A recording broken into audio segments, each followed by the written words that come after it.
First cauliflower మంచిగా cut చేసుకోవాలి. ఇట్లా రెక్కలన్నీ తీసేసి మంచిగా కట్ చేసుకోవాలి. ఎక్కువ కోపులు ఉన్నా కూడా అంత టేస్ట్ ఉండదు. అది ఒక మిడిల్లో కట్ చేసుకోవాలి.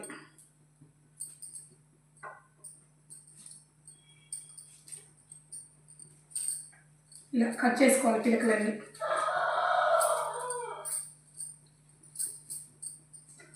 ఓకే, ఇప్పుడు ఈ మొగ్గలు కూడా మరీ చిన్నగా అయితే చెదిరిపోతాయి.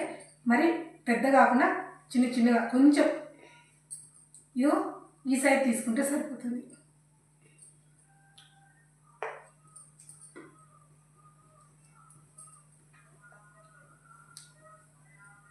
కాలీఫ్లవర్ కోసం నీళ్ళు పెట్టేసానండి. ఇదిగో నీళ్ళు మంచిగా తెలుస్తున్నాయి. ఇప్పుడు అన్నిట్లోనే డస్ట్ ఇలాంటి క్రిములు ఉంటాయి, డస్ట్ ఉంటుంది. కాలీఫ్లవర్ కూడా భూమిలో నుంచి వచ్చిందే కదా. కొంచెం పసుపు,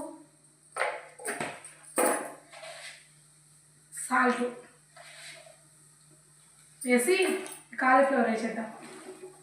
ఒక జస్ట్ 2 నిమిషాలండి, అలా నుంచి 2 నిమిషాలు వంపేసుకుందాం చాలండి.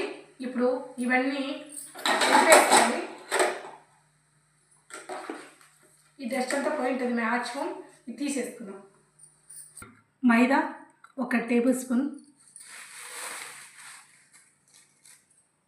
ఇది వచ్చేసి కార్న్ఫ్లోర్ అండి. ఇది వరిపిండి కచ్చి